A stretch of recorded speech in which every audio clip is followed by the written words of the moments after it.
Jean-Pierre Zolotarev, vous nous parlez d'impliquer les citoyens et de les faire participer, mais Vaux-sur-Seine est devenue pour beaucoup une ville dortoir où il ne se passe rien. Depuis plusieurs années, les commerçants disparaissent et avec eux toute la dynamique de la ville. Comment comptez-vous agir pour améliorer concrètement cette situation ? Alors cette question est là encore tout à fait importante et lors des différentes rencontres que nous avons organisées avec des Vauxoises et des Vauxois, ou lorsque nous étions dans la rue à distribuer nos tracts, c'est vraiment ce qui revient le plus souvent. Vaud est devenue une ville dortoir.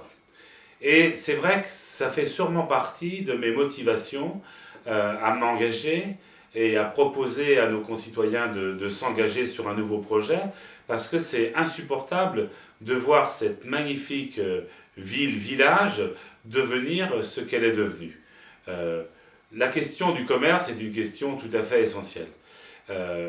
Je ne vais pas faire de grands discours sur ce sujet.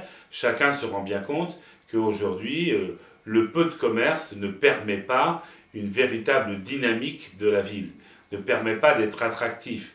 La plupart des gens sont obligés d'aller à plusieurs kilomètres, soit dans des grandes surfaces, soit dans d'autres commerces, faire leurs courses et n'ont pas accès dans leur propre ville à suffisamment de services en termes de commerce et de biens de consommation.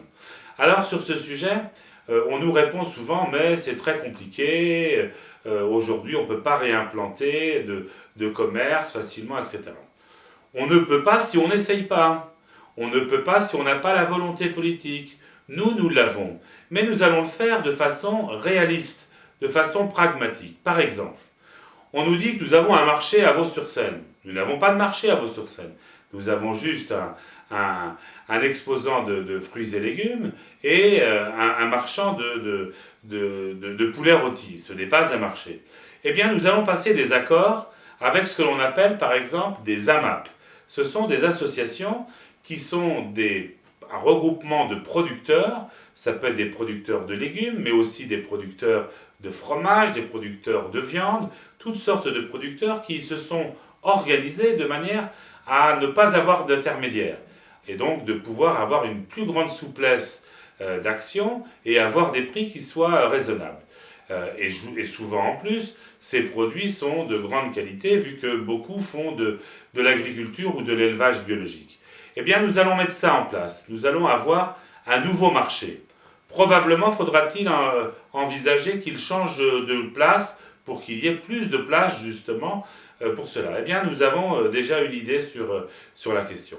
Concernant les commerces de permanence sur Vaud, c'est la même chose. Il nous faut pouvoir avoir un point où il y aurait de la viande, où il y aurait du poisson, où il y aurait du fromage, et faire mieux que la supérette que nous avons aujourd'hui. Nous pouvons passer, là encore, de nouveaux accords, soit avec des groupes constitués, soit là encore, comme ça se fait dans de nombreuses petites villes et moyennes villes, avec des producteurs, avec des fournisseurs qui travaillent sans intermédiaire, de manière à ce qu'il puisse y avoir un accès beaucoup plus facile et beaucoup plus permanent à un certain nombre de produits de consommation quotidienne.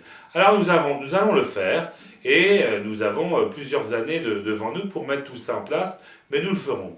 Mais en même temps, quand on pose la question de plus de commerce, il faut aussi poser la question de pouvoir accéder au commerce. C'est-à-dire qu'il ne suffit pas qu'il y ait de nouvelles enseignes, qu'il y ait un nouveau marché pour que les gens l'utilisent.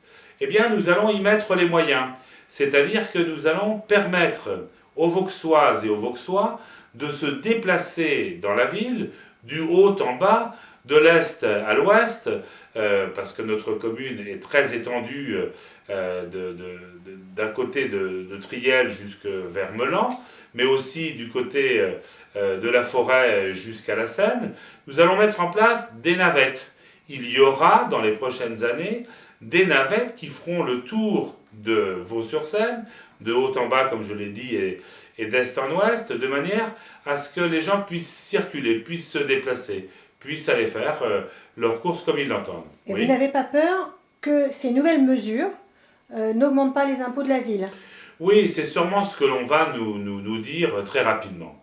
Eh bien là encore, il faut aussi un peu d'imagination et il faut aussi un peu une nouvelle volonté politique. J'ai affirmé, et je le confirme aujourd'hui dans cette interview, que nous n'allons pas augmenter la pression fiscale, qui est du reste déjà relativement importante. Par contre, ce que nous allons faire, c'est que nous allons passer de nouveaux partenariats. Alors qu'est-ce que ça veut dire? Ça veut dire que nous allons jouer le jeu de l'agglomération. Aujourd'hui, Vaux-sur-Seine est un petit peu isolé dans l'agglomération à laquelle nous appartenons. Eh bien, il faut que nous mutualisons plus avec les autres communes. Il faut que nous passions ce que j'appelle de nouvelles solidarités intercommunales, de façon à ce qu'il soit tout à fait possible, avec cette mutualisation, de ne pas avoir recours à l'impôt. Et puis en plus, il y a un point important qui est à mettre sûrement au crédit de l'ancienne municipalité, c'est que notre taux d'endettement est relativement faible. Ce taux d'endettement, il suffit que l'on essaie de voir comment on pourrait le rediscuter, le renégocier, de manière à l'étaler un peu plus pour avoir une marge de manœuvre supplémentaire. En plus, il y a peut-être un certain nombre d'économies que nous pouvons faire. En tout état de cause, que ce soit sur la question des investissements à venir, que ce soit sur la question des commerces nouveaux à envisager, que ce soit sur la question des nouvelles activités que nous souhaitons mettre en place, elles vont générer aussi un certain nombre de revenus. Il va y avoir aussi plus d'argent, plus de moyens qui vont pouvoir rentrer dans les caisses de la commune. Et avec les autres mesures que j'ai déjà annoncées, oui, il sera possible de faire un Vaux-sur-Seine qui progresse, qui se développe de manière maîtrisée, de manière intelligente, de manière graduelle, sans pour autant augmenter la pression fiscale.